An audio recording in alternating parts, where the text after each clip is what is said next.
একটি জাদু কৃত্রিম ভূমিতে বেলা নামে একটি ছোট মৌমাছি পরি বাস করত। বেলার সোনার ডানা ছিল যা সূর্যের আলোতে ঝলমল করে এবং ফুল দিয়ে তৈরি একটি মুকুট। তার কাজ ছিল ফুল রক্ষা করা এবং মৌমাছিদের অমিত সংগ্রহের জন্য গাইড করা।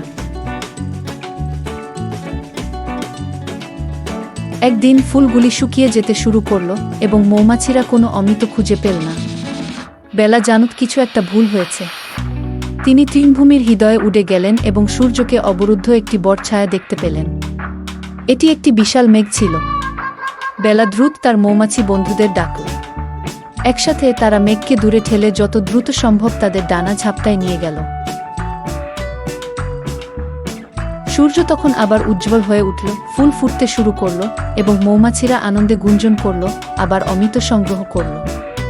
বেলা হাসলেন, এটা জেনে যে টিমওয়ার্ক তার জাদুকরি বাগানকে বাঁচিয়েছে। বেলা এটা বুঝতে পারল একসাথে কাজ করা হলে এমনকি সবচেয়ে বড় সমস্যার সমাধান করতে পারে।